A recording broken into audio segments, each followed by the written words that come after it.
to introduce to all of you Dr. Danny Marrero, who is an assistant professor here at UTRGV and is the director of the philosophy pre-law concentration at our institution. He has a bachelor's degree in philosophy, a JD and LLM, and a master's and PhD in philosophy. His topics of interest revolve around philosophy of law, epistemology, feminist philosophy, and earth jurisprudence. So this is going to be very, very interesting today to see a different perspective of things that we are seeing in our environment.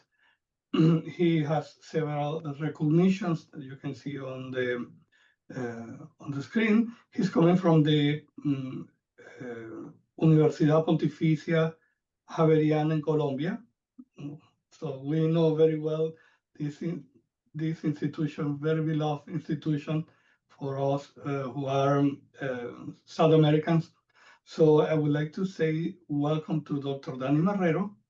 And you can share your screen if you want, I think.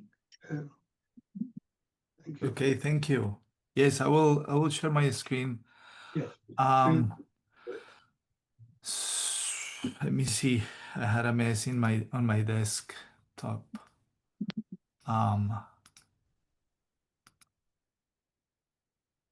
Okay, let me.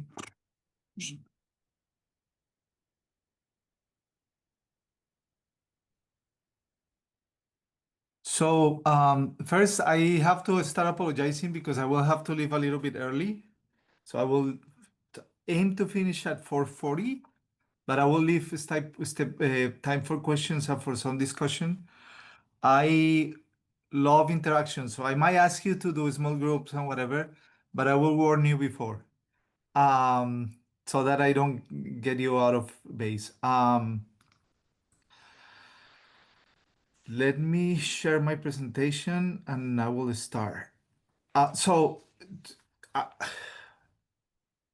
other thing is I talk a lot, so I have to have a script because if not, I won't finish ever.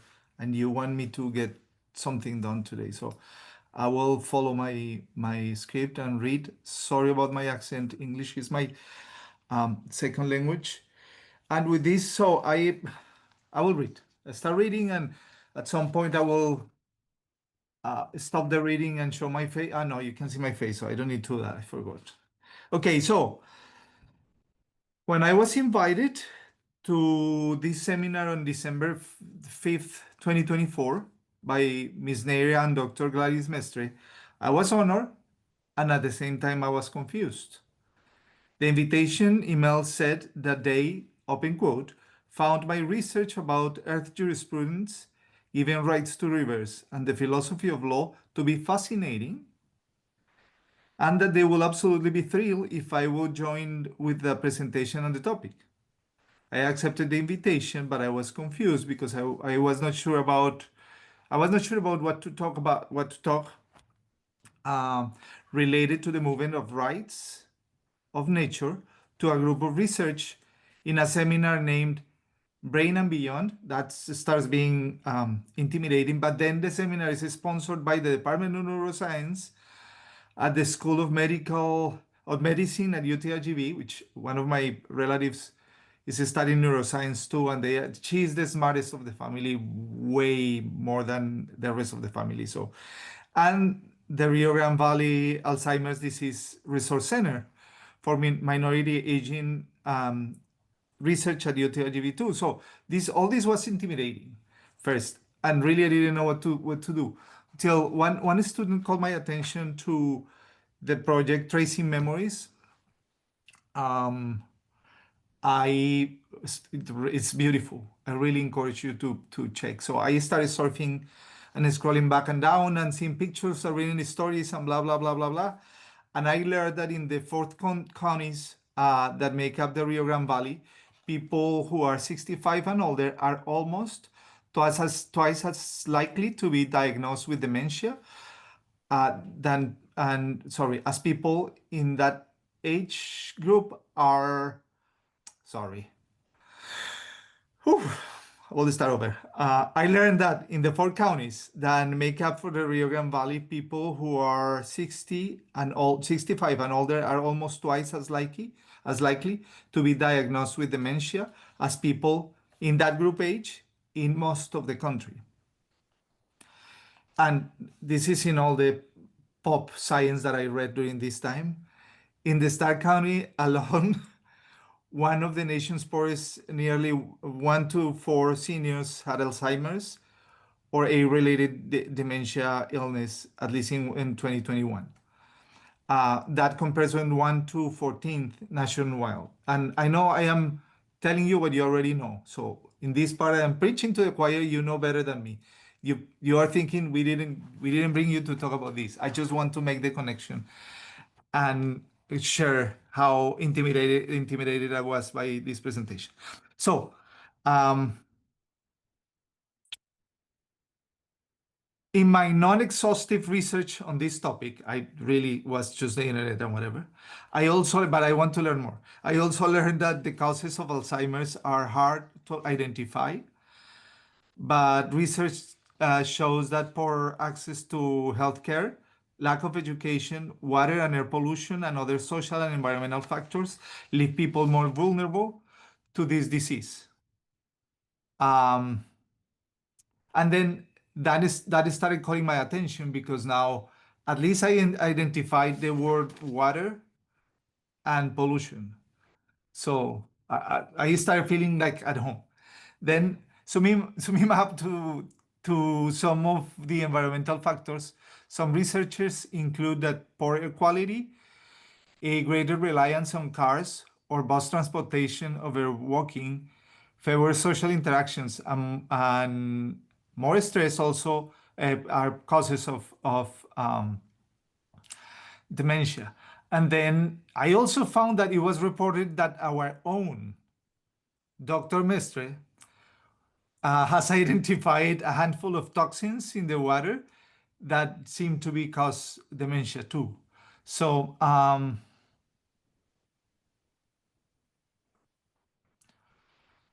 this knowledge, quote unquote, that I got from my not rigorous research led me to think of the connection of the river and dementia because of the geographical location of the four counties, number one, but number two, the Rio Grande, especially the lower, but the whole Rio Grande has been declared as one of the 10 rivers in danger in the country.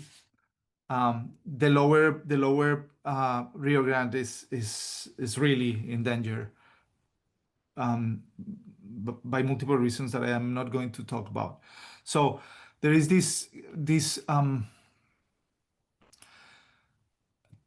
principle of earth jurisprudence, which kind of says we cannot have healthy people if we don't have a healthy planet.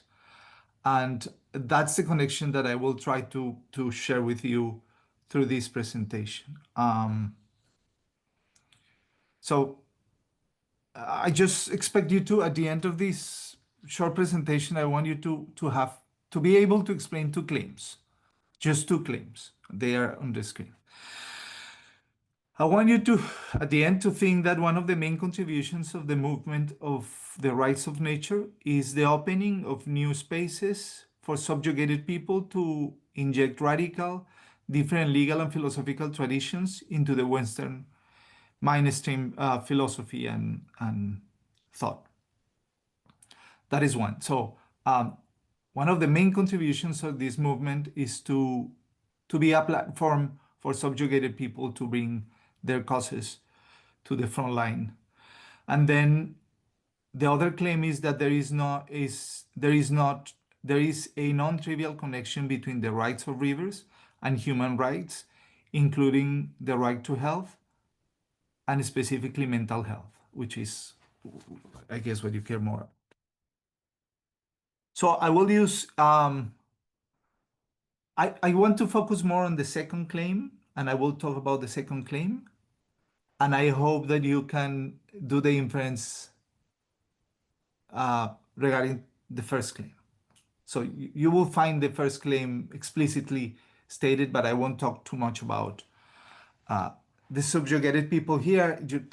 I mean, you already have it in mind that the population that you study are Hispanic, poor, elder, and blah, blah, blah. So you know more than me about this type of subjugated people. So in talking about the non-trivial connection between the rights of the rivers and human rights, I will use one of the favorite instruments of philosophers, a argument. And this is a specific argument that has been really useful in the battle for the protection of the environment, which is a linkage argument. So I will present the structure, tell you what this type of reasoning is, and then I will give you two examples. Those are the examples coming from Latin American jurisprudence, and then I want to discuss how can we apply those examples to our context. So, and with this, I want to clarify that the question of the presentation, are the rights of the Rio Grande a necessary condition for the mental well-being of the Latino inhabitants in South Texas? I don't have an answer for that. So if you came for the answer, sorry, you can leave. But I want us to talk about this at the end of our conversation. So this is the structure of the argument. Philosophers do this and attorneys all the time. So I will just read the structure and then I will follow the steps. Whenever I start putting content in the structure is when you will feel better. For now, you will find it really arid and a little bit hard to follow. So the first premise of the argument is that you accept and endorse the realization of a legal right or group of rights to A. And this A will be called the well-accepted right. So we endorse the realization of a well-accepted right. That's the first premise. The second premise is that there is a very strong positive linkage from the realization of a polemic right, P, to the realization of a well-accepted group of rights, A. So, but the first premise will say we accept this right. Yay, we like this right. We don't fight against it. The second will say we will differentiate between one accepted right and one polemic right. One right that we don't know about it. We are not sure. But the premise will show that there is a connection that is important between the polemic right and the well-accepted right. Therefore, you have a strong reason to accept the polemic right.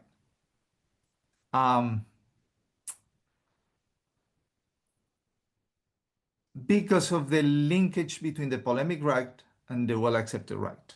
And obviously you can anticipate that here the polemic right is the movement of the rights for rivers, which claims that some natural entities like rivers should have legal rights as human have legal rights. But I will talk about that in a little bit. So in a linkage argument, premise one identifies the well-accepted group of rights to be supported by the controversial rights. So premise one, you won't find, if the argument is well constructed, you won't find doubts or fights. These rights are uncontroversial or highly accepted by the target audience, the community to which you are talking about. And this is why the justification of this premise is what we call in philosophy shallow. We don't need extra normative justification. We just say we all have a right of freedom of speech.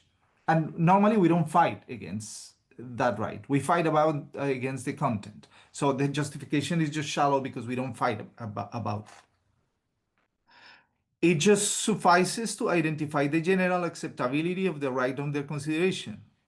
And that's it. That will be premise one. Let me see, I got lost here. Premise two is the linkage premise. And that premise maintains that there is an important connection between the well-accepted right and the polemic right. And we are going to work, I will show you the connection in a little bit, but part of the work that we are going to do is to try to think about the connection between the Rio Grande and the well-being, our mental well-being in the valley. So premise 2 is the most important premise in this argument. If there is not an important connection between the polemic right and the well-accepted right, then the defense of the polemic right doesn't work. That's why I want to show you forms in which a polemic right will support a well-defended right. This is standard literature that we are not going to talk about. I won't quote anybody, but I promise I have the sources. And we can talk about that in other moment. So this is just a list, and we will talk about the list later on, but I want you to see what I am trying to do with all this reason of structure. So one right can support another right by helping to, one, perform or reinforce some of the second right's work.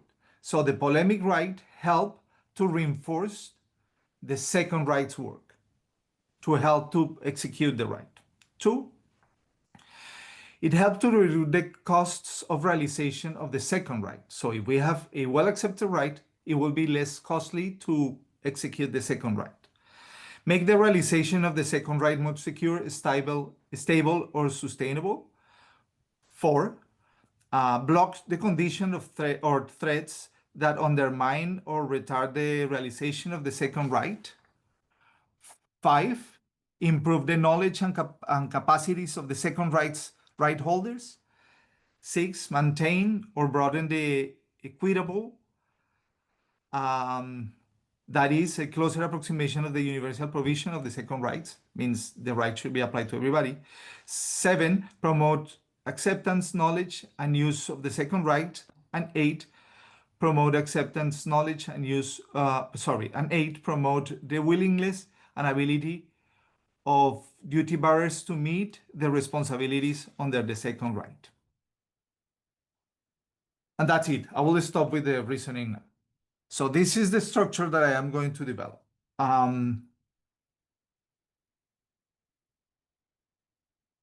Now I will show you two specific examples, two specific applications on this right, and this is when you will find the connection that I've done so far. This right is part of, so the examples will come from the larger context is a big movement of rights of rivers. So in this report, Rights of Rivers, a global survey of the rapidly developing rights of nature jurisprudence, was found that rivers have been recognized as right holders in multiple jurisdictions such as Australia, Bangladesh, Bolivia, Brazil, Colombia, Costa Rica, Ecuador, India, Mexico, New Zealand, the Philippines, the United States, and Uganda. So it's a lot of countries, and within each jurisdiction, multiple rivers have been declared as right holders. I want to work with two specific cases which were pioneers on this. The first case was in New Zealand. It was a legislative action to protect indigenous peoples in New Zealand. The next two cases were these cases that are quoted here, the Afro-Colombian indigenous communities in the Atrato River versus Presidency of Republic of Colombia, and Future Generations versus the Ministry of Environmental and Sustainable Development in Colombia.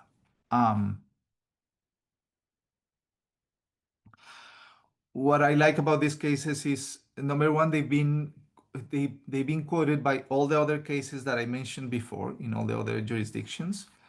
These cases work together in Colombia to establish this portion of earth jurisprudence, and have been influential not only in Colombia, but in Latin America and Europe, in America, and in international courts to defend or to sustain the idea of natural entities defending rights. Specifically in the jurisdiction, these two cases, um, first, the Colombian Constitutional Court and then the Colombian Supreme Court decided that the Atrato River and the Colombian Amazonia are right holders of the rights of protection, conservation, maintenance, and restoration. So that's the rights that we are going to try to defend. The rights of protection, conservation, maintenance, and restoration. So I will show how these two cases worked, which arguments the courts provided for the defense of the rights, and then we will try to apply this to the Rio Grande. So let's start. So if one of the claims that we are going to work is true, and the movement of right of natures have provided a platform for subjugated people to plan radically different legal and philosophical traditions, then we should start this section by asking, who are these subjugated people in the case? This is the case of the Atrato River. In this case, they are Afro-descendant, indigenous, and mestizo peoples living in the geopolitical region through which the Atrato River flows. More specifically, when the case under account was ruled, the population of that area was 500,000 people. 87% of them were Afro-descendant, 10% indigenous communities, and 3% mestizo communities. And the ethnicities will be extremely important for the decisions and for the connection between human rights and rights for nature.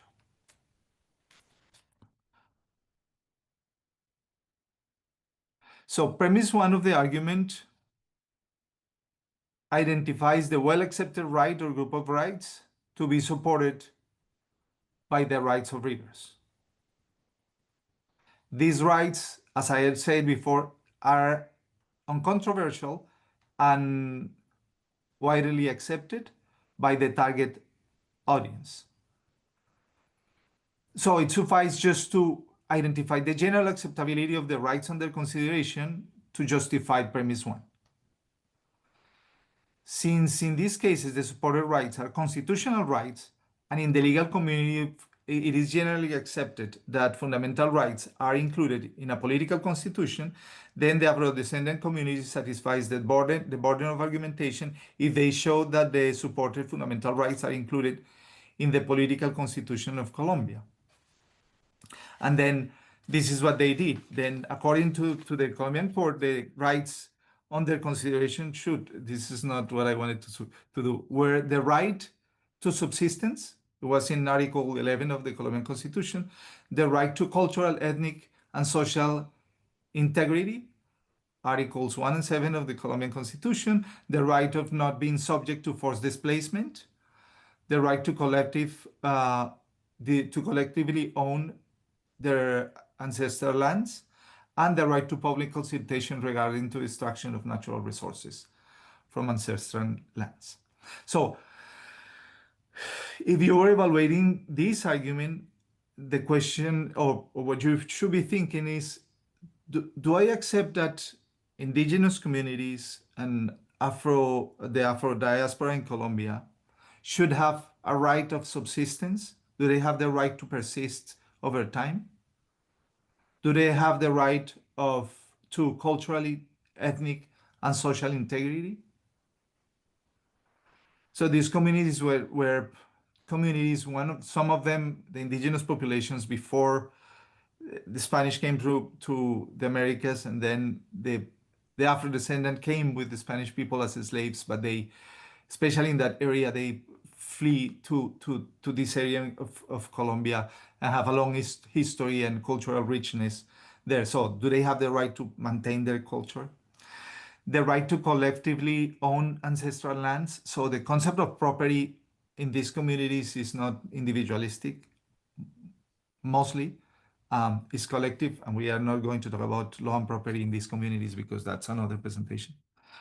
So those are the rights that are not polemic, or were not polemic in this case. So we accept the rights, and we accept the rights because they are included in the Colombian Constitution. Now let's see how the Atrato River is necessary for these communities to enjoy the rights that I just listed. That is premise 2. And the main claim is that the river is necessary because it is a unique ecosystem interrelating with these communities. So the Atrato River, that's why I have to talk about the main star of this story, which is the Atrato River. The Atrato River flows from the western branch of the Colombian Andes Mountains through the northwestern Colombian territory to the Gulf of Urabá in the Caribbean Ocean. Its basin is 24,854 square miles, extends from the northwest of Colombia to the south of Panama, and is constituted by 15 tributaries, about 300 ravines. It is also one of the most diverse ecosystems in the world. It hosts about 9,000 species of plants, 200 mammals, 600 birds, 100 reptiles, 120 amphibians. Last but not least, the basin is also rich in gold, platinum, woods, and is considered one of the most fertile lands for agriculture in Latin America.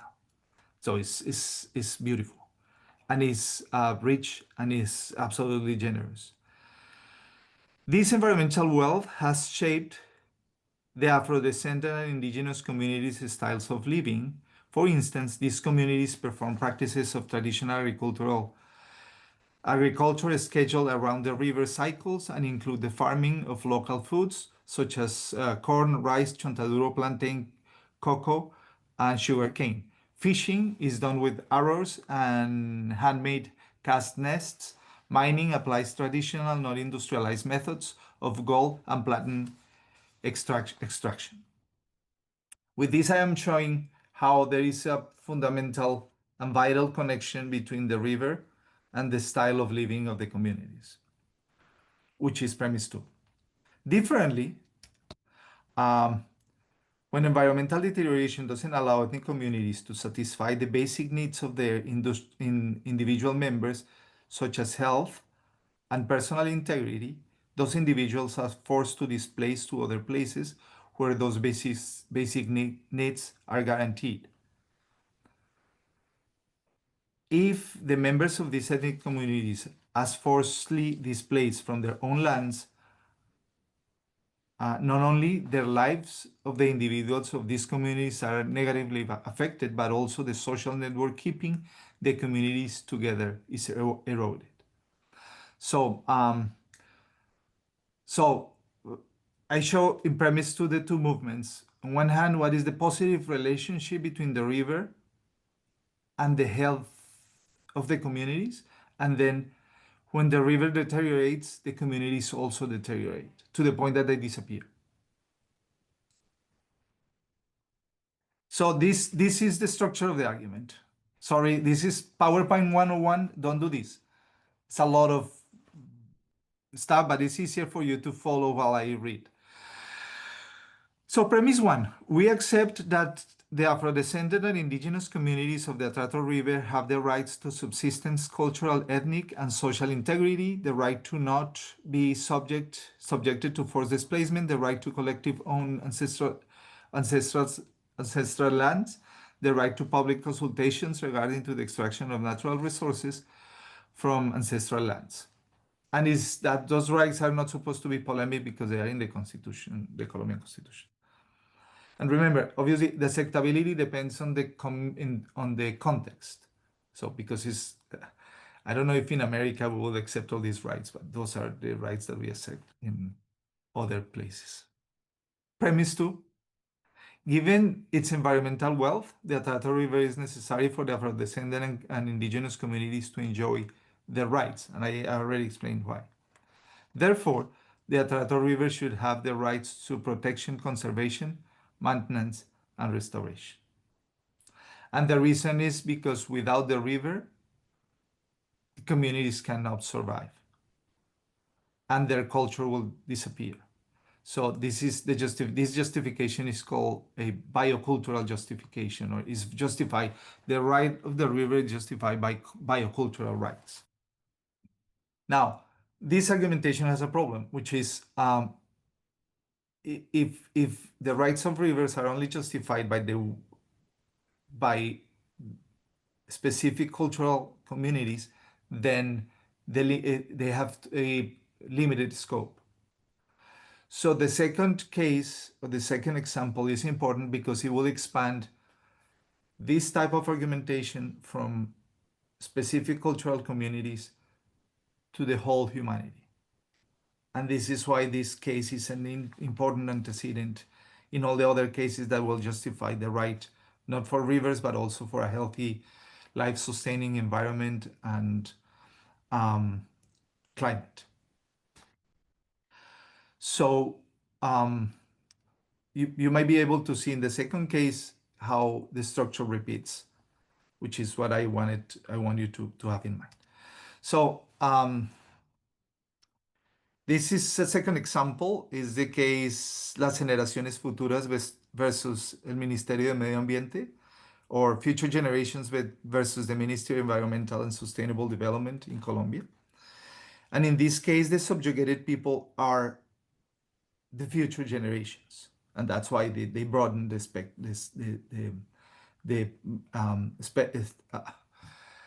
range of application of the argumentation. To clarify, the plaintiffs in this case are 25 Colombian youth who, when the case was filed in 2019, were between 7 and 26 years old. Assuming they are having average life expectancy of 78 years, they will develop most of their adult lives in the period between 2040 and 2070, and part of the old age after that time. Given that their life extends further than the current adult generation, they are part of the future generation. So they have a window to the future. Some authors will defend with these young environmental activists. These plaintiffs define a generation as a group of people who, given their simultaneous historic experiences, share to some degree a worldview, a historic consciousness, and a collective identity that is externalized in attitudes and behaviors. And then the simultaneous historic experience bringing these people together is their concerns about the future. Climate change will take a toll on them because between 2041 and 2070, which is when they are going to live their adult lives, the annual temperature of Colombia is expected to gradually increase by 1.6 degrees Celsius above pre-industrial levels. This means that the plaintiffs are the generation that will face the greatest climate-related impacts, and unlike the present generation, the plaintiffs don't have the power to make decisions that effectively reduce greenhouse gas emissions and to reduce the rate of deforestation of the Colombian Amazonia. Then, so this is the subjugated class, and then now the rights that they establish are the rights that are there. The rights to live, to health, to food, to water, and to a healthy environment. I skipped the last one. Let me see so that I don't. So premise 2 will show the connection between those rights and the Amazon River, or the Colombian Amazonia. I will try to do, instead of reading, I will try to show. So this legal action was the first legal action of youth against a state in Latin America. The very first one action of this type was in the United States, is the case Juliana versus the United States, which was a case that was struck down finally this year by the Supreme Court. But the legal action that the youth in Colombia filed was important to develop this type of legal environmental activism. So I want to show you how they explain their action through a video. Cross fingers to see if it works. So this is the video that they did to promote their litigation. Neira, you let me know if it worked or not. El aumento de la temperatura en Colombia está provocando que enfermedades. Yeah, okay. I will start it again. Sorry. So it has subtitles. Sorry, they did it in Spanish. En los últimos años, el aumento de la temperatura en Colombia está provocando que enfermedades tropicales como el dengue se expandan hacia regiones altas como Pacatativá en Cundinamarca, donde hace 10 años era imposible encontrarlas. El calentamiento del planeta también ha provocado un aumento del nivel del mar. Por ello, se están reduciendo playas como las de Tierra Bomba en Cartagena, la Bahía de Santa Marta y Puerto Colombia. Incluso comunidades enteras se están teniendo que desplazar, como ocurrió en Bocas del Curay, Tumaco. Esto está ocurriendo porque en los últimos 45 años, la temperatura de Colombia aumentó 0,8 grados centígrados. I'm sorry, I thought it was subtitled in English. I will summarize it for the ones who don't speak Spanish. My bad. Okay, I will just let it go, and I will explain what's going on. Ha hecho más vulnerables a inundaciones, sequías, deslizamientos, enfermedades tropicales y escasez de alimentos. Pero la tierra no se está calentando porque sí. Nuestros hábitos de producción y consumo provocaron el problema y lo siguen agravando. En Colombia, la tala indiscriminada de bosques se convirtió en mayor motor de cambio climático. La deforestación es la actividad que más genera emisiones de gases de efecto invernadero, como el dióxido de carbono. Y cuando se tala un árbol, se liberan estos gases. Según los científicos, la emisión excesiva de los gases de efecto invernadero es la principal causante del cambio climático. En el 2016 se destruyeron 178.597 hectáreas de bosque en Colombia, lo que equivale casi al tamaño de un departamento como Quindío. La Amazonía es la zona del país en la que más se destruye el bosque. No se trata de algo lejano, sino que nos afecta a diario. Como todos los ecosistemas están interconectados, la tala de árboles en la Amazonía nos afecta a todos los colombianos. Por ejemplo, el agua que consumen los 8 millones de habitantes de Bogotá depende del bosque amazónico porque las lluvias que alimentan el páramo de Chingaza, que es la mayor fábrica de agua de la capital, viajan desde allí. Y lo que viene, según las previsiones del IDEAM, es para tomárnoslo en serio. En el 2070 nuestro país será 1,6 grados centígrados más caliente que hoy. Los informes dicen que ese será el país en el que tendrán que vivir las generaciones del futuro. And I will stop here and I will stop for a second sharing because I want to show the vital connection of the rivers so that we can explain a little bit of the video so that I can move on to the other part, which is just one basic concept on the environment of the Amazon river, which is, this is the biggest, the largest, the biggest river in the world in amount of water circulating. And what is fascinating to me is the 80% of that water is recycled water. So the water flows to the river, evaporates through the plants, goes to the clouds, goes to the Latin American Andes, and then goes back again to the river. And the cycle is more complicated. But if that cycle doesn't work, the river and the whole Amazon forest will disappear.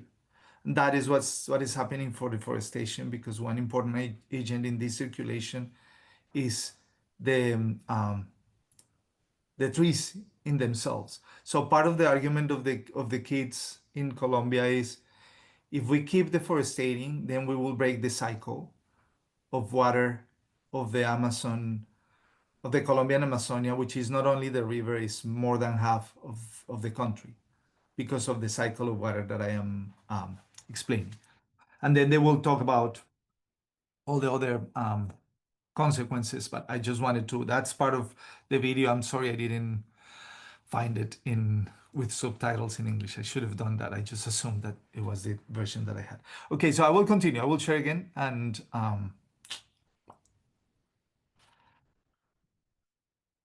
So we'll move on to premise 2.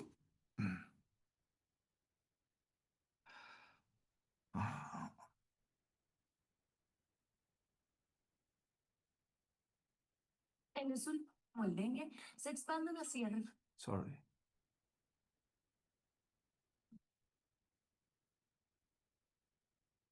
Okay. So for the future generation, protecting the Colombian Amazon blocks threatens to the right to enjoy. Okay. Blocks threats to the right to enjoy a healthy environment because of the most of the deforestation in Colombia was happening in the, or is happening still in the Amazon forest. So if the forest disappears, we don't have a healthy environment. That's basically the connection, which is a simple one. Then additionally, there are 1,222 species of flora and fauna threatened by deforestation in this area. Given that the Amazon is considered one of the most biodiverse regions in the world and that many of its species are endemic, if the Colombian Amazon is not protected, many of these species will disappear forever. The future generation also remind us that the main consequence of deforestation in the Amazon is the emission of greenhouses, which in turn is the main cause of climate change. So it's a vicious circle. The second way of showing the link is according to the future generations, protecting the Colombian Amazon makes the right to live more secure, stable, and sustainable. In their words, our survival depends on the protection of the Colombian Amazon, as most of the essential goods we use, water, food, medicine, fuel, construction materials, etc., requires the well-functioning of this ecosystem.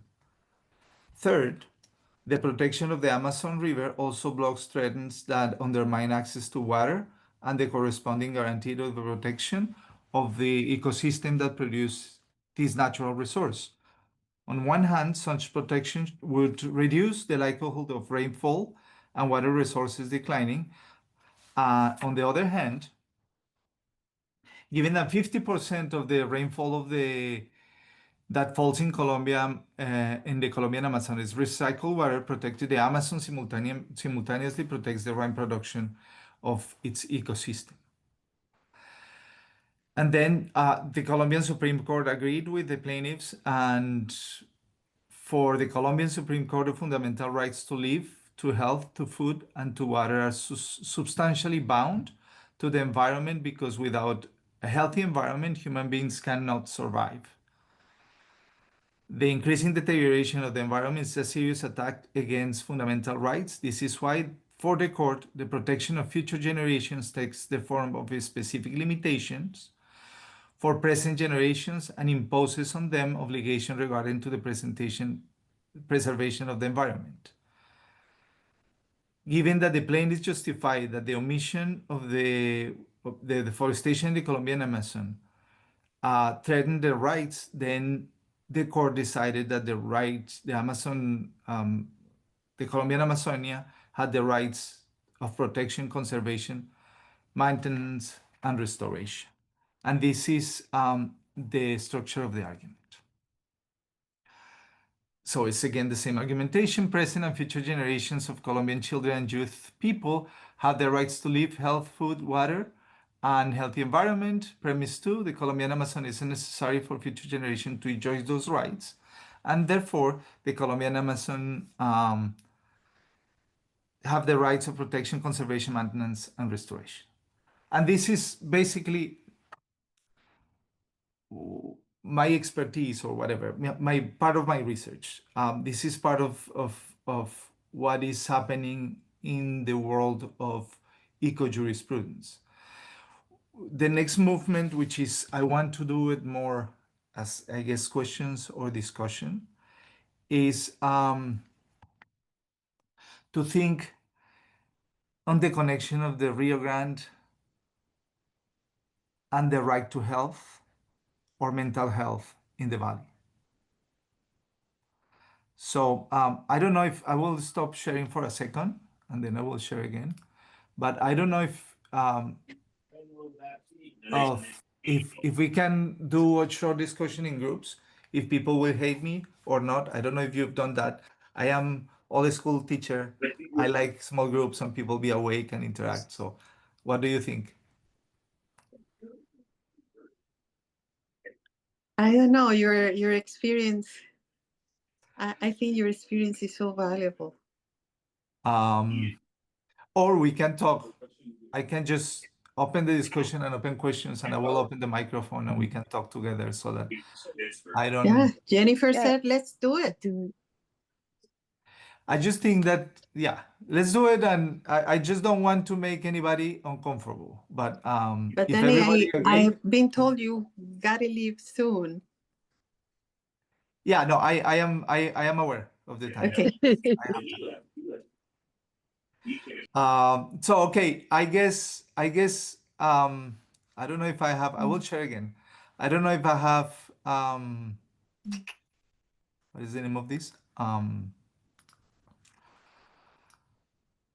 Host powers to divide the groups.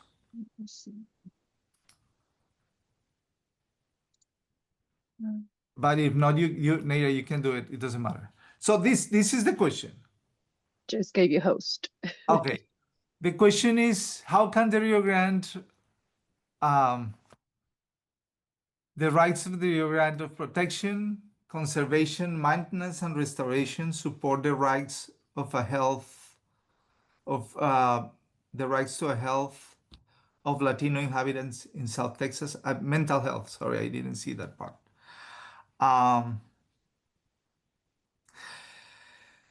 So if you remember, the first premise of the argument is the non-polemic right. I just assume that we agree that the minimum thing that we can agree is that we have a right to have a well, a healthy mental life.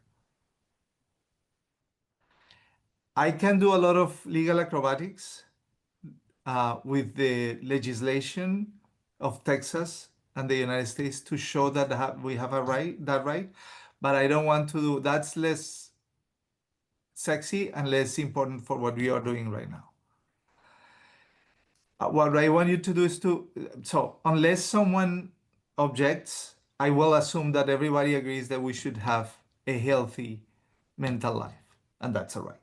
So it shouldn't be any type of intervention against our right or of having a healthy mental life, whatever it means. I haven't defined it on purpose because that will be a big debate. And it seems, so this is relevant because it seems, according to the hypothesis that I've irresponsibly thrown there at the beginning of the presentation, it seems that there is some sort of interventions of some sort that are some of the causes for dementia later in our lives. So this doesn't happen only because of genetics. That's one of the causes, but it's not the only one. So the other ones that are not natural are interventions. So it seems that those are in some extent, to some extent, violation of rights. And I can defend this in a strong way.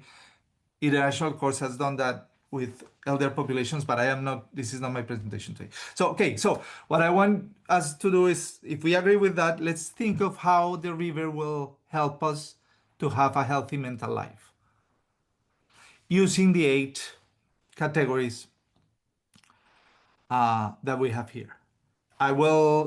So I don't know do you have questions? So what I want us to do is to be in groups and take each of the categories and think of the connections between the rights of the river and our mental health, which is basically what the legal argument did.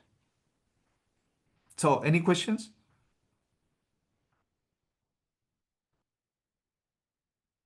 How are we splitting into groups?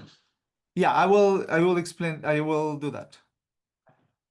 Give me a second. I will put the connections in the chat so that all of you have it.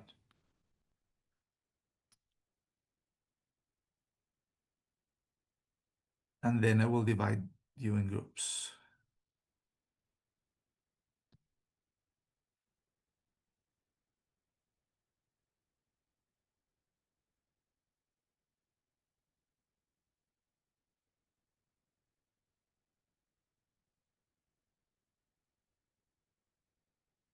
Okay.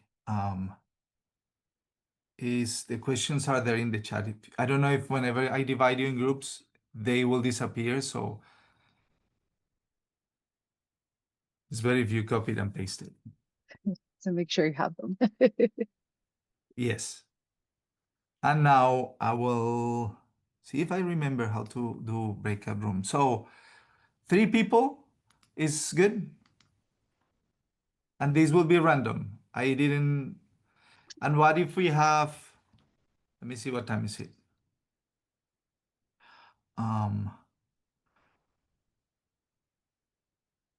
5 to 7 minutes to talk, and then let's do 5 so that we have time for questions. So we share some of the ideas that you had, and then we actually have time for questions before I leave. Okay, so I will send you to your groups now. Oh no, I did it wrong. Don't join. I did it wrong. Okay, yes, just go to your groups as it is. They are bigger groups. That's silly. Talia, do you get groups? Yeah. Invitation? It said invitation, but you told me not to do it, so No, I do said, it, because if Yeah, I but well, now where is it? invitation if I undo disappear. it, then we will waste time. Just do it. Just talk. Go and talk. I don't have a group. Yeah, I No? don't have a group I have a either. question for you. No, that is Yes, sir, I have a that question. is cheating. You have a group. I can see your group here. I can't see a group. Yeah, me neither. So maybe we should just be a group, Yes. okay? Okay. Oh, I saw it and disappear. Yes, Okay. mine too. What in the top? In the top. Move it in the top or the bottom. It might be there, the invitation. No.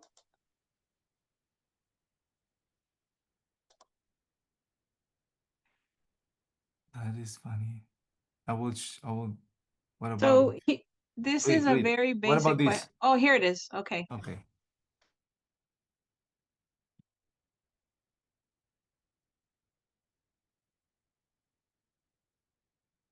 Sophia, where's your group? Hello. I left because the group scared me, and Oh man, like- you are I so was like, I silly. should probably grab my car. Was what I thought. Okay, yeah. But you can take your time. I'll just be hanging out at the U until Okay, I will. step down. 4:40, I will be there for sure.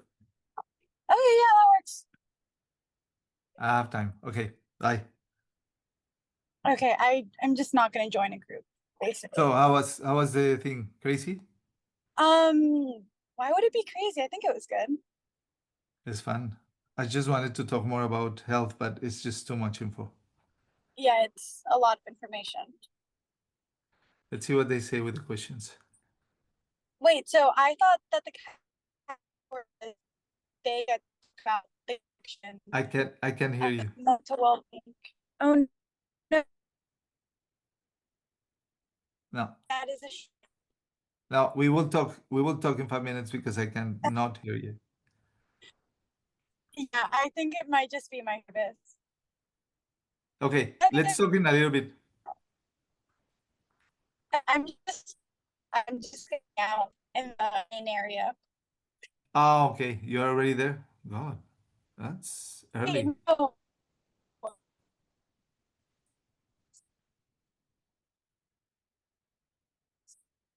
No, I can't hear.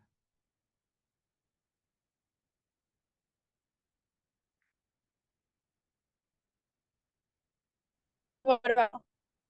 I can hear. I'll just hang out. Oh, all right. Bye.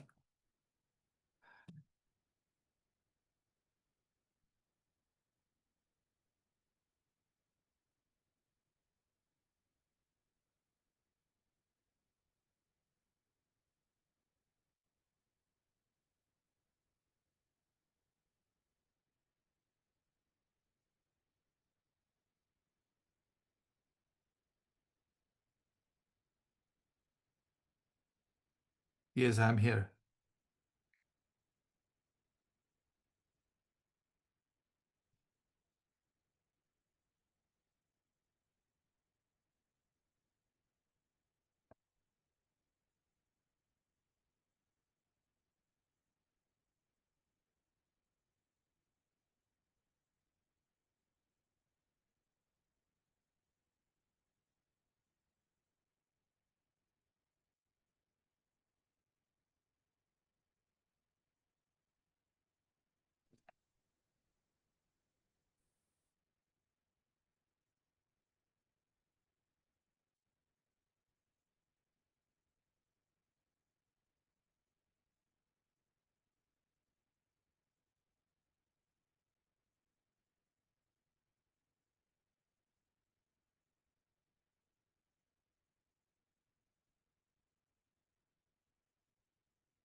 Okie dokie.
Danny, were we supposed to be in breakout rooms? You're supposed to come to me. How are We you? did. That was so fun. That you're the first presenter that has had us go into breakout rooms. So Yay. I enjoyed it at least. Yeah, some people don't like that. Not a little bit.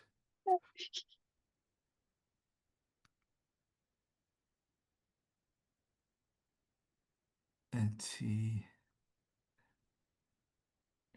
So, I guess because of the time, we can have questions now and discuss a little bit your takes on this.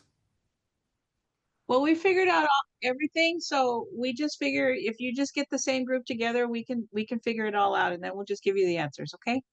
Yeah, but it was random. I can't do that. I can't replicate that again.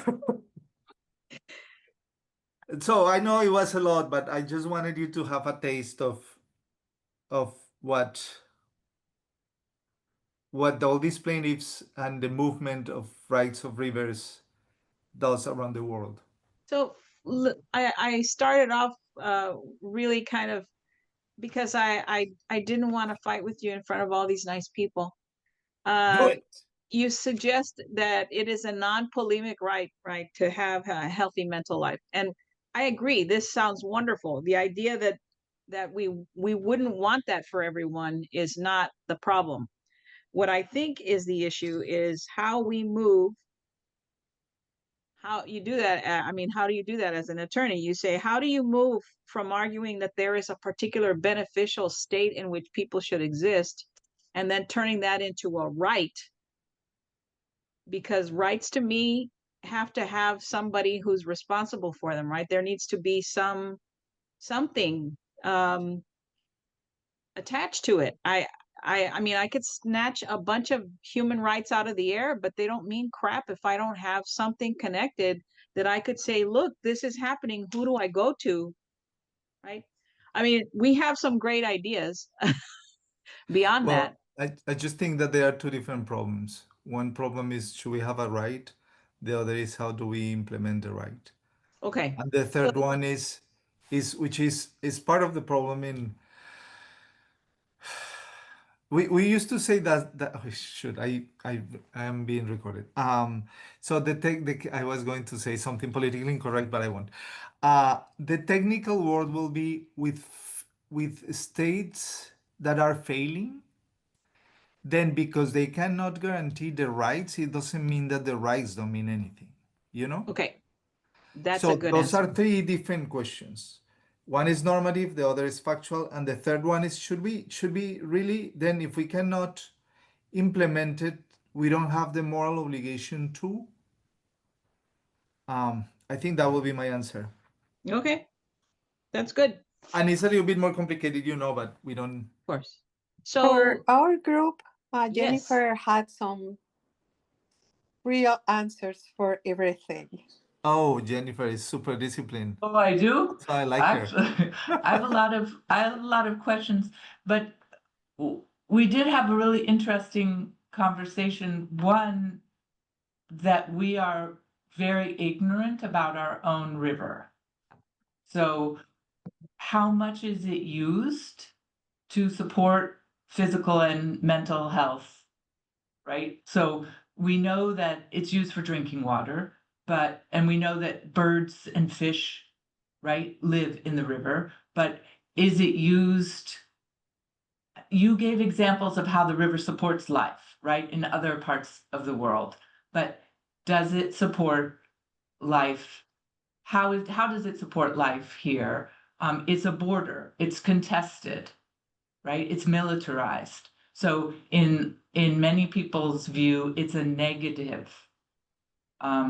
But we want to support the river. We're talking about the rights of the river to restore it, to help it. Yet it has such negative connotations for so many people. And so we realize we don't know enough about our own river and the role that it plays in people's lives. So there were lots of other things we talked about. But Yeah, there is. So I was, because of I know I was short on time, but there is multiple research, which you people know better than me. I am a philosopher talking about stuff I don't know, because that's what philosophers do. They talk about stuff they don't know. Since Socrates, this is well known. But multiple studies showing the correlation between mental health and rivers and relationship with rivers, which are healthy themselves. So, yeah, this funny what you're saying, and this invitation and what I am doing, and seeing this narrative of Alzheimer's around the river. I didn't know anything about it, but I am trying to start a research on the multiple narratives around the Rio Grande, from Colorado to New Mexico to Laredo to Brownsville, from Mexico to, one of the narratives is, this is a border, so it's a barricade against all those people that are coming here. But at the same time, if you talk to the Carrizo Come Crudo tribe of Texas, they will tell you, no, the river is our life. We were born in the river. And so, yes, it's part, people in Mexican American studies will say this is part of the strategy of oppression. We don't know what we have, so that we cannot cry when we lost. And a good example is the Lomas here in Boca Chica, which is a beautiful environmental ecosystem that is disappearing because it's by the port and by SpaceX. But nobody in Brownsville, few people know about it. So it has to do with my first claim. This is a platform for subjugated people to talk about their problems too. So we are talking about the river, which is a geographic formation, I guess, geological, but really there's a lot of social issues around it, just the river. Yeah, thank you. That's amazing. We have to, I mean, whenever I start doing this research, we have to get together again to gather these ideas and these narratives around illness and the I'm river. gonna type out the two things that we came together in our group to share with everyone, because they really connect with what Jennifer just articulated with regard to our ignorance. So one of them is that and using actually the language from those 8 points that you gave us. Dr. Fisher, you had your hand raised. Just wanted to say I was so glad I wasn't in your group. Which That's an one, inside- mine? No, well, Jennifer and I are married to each other, so I was. Oh, I see. Danny, we can talk about this later, but I just want to throw out a philosophical question for you.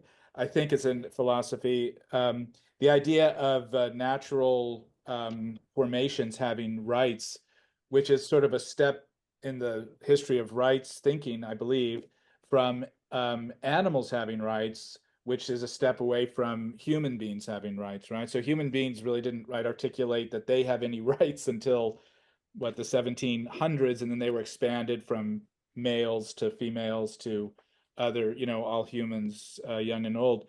But so I'm wondering about how strong is the philosophical premise that the natural world has rights, since it seems to me like in relation to humans accepting the notion that animals have rights is still a pretty weak one.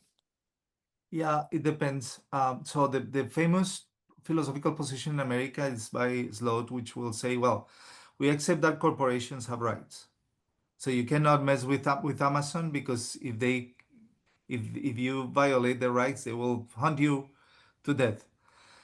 If we accept that corporations have rights, it's easy to accept that a river has rights, because this is just legal imagination. And the legal world has a lot of fictions that become laws and whatever. That is the weaker alternative. The strongest alternative is we cannot live without nature. So this is the relationship is between subjects that are different. That's when the animal rights come, the rights of animals come. So I like the second position, but that's also the Latin American position. The Latin American position is we cannot live without this other individual called nature, or whatever they call it, right? Or that is a strong. That's a strong position because it's not a fiction. I don't know how strong is in the philosophical world out of my bubble of friends who all agree with me. Wait, Megan. Megan, and I will leave.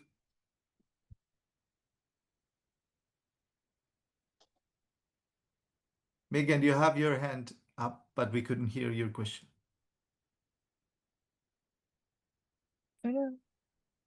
No. Dalia, you were going to say something. Right now I'm totally blanking, but there are two people I can think of. One of them is a guy named Aldo Leopold. You might be familiar with his work already. He's one of the first to start arguing that the environment, that is to say, land and rivers and trees and mountains and things, can be moral patients like humans. But there's also a new one.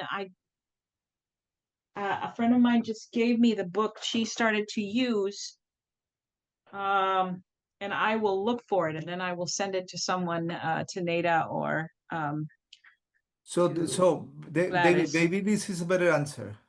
I mean, well, Dalia finds the book, or the right of animals has to do with the rights with we don't want to hurt a sentient being, as you don't want to hurt me,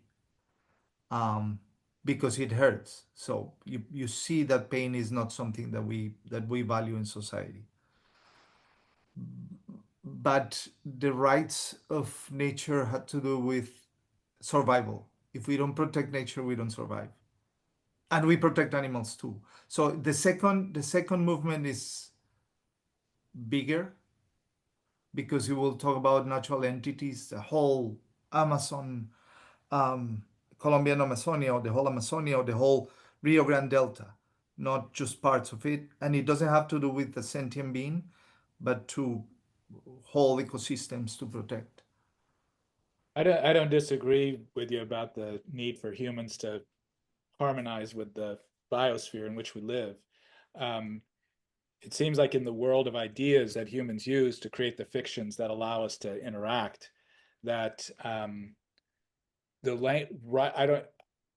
is sort of my first introduction to the notion of rights language attributed to the natural world rather than the attribution of, say, husbanding our resources for our benefit, the benefit of this animal, Homo sapiens sapien. Yeah, that's then anthropocentric. And that's why the emphasis of earth jurisprudence or eco-jurisprudence is now we are not the center anymore, because look what we are doing. So it's not for my benefit; it's for the benefit of the river in itself. If the river loses water, it's the river which is affected, not us, because Colorado is hoarding water from us in South Lower Valley, whatever. People, you are lovely. I'm sorry. Maybe I will deserve another invitation, and we can talk about litigation two. with elder people and these issues with climate change and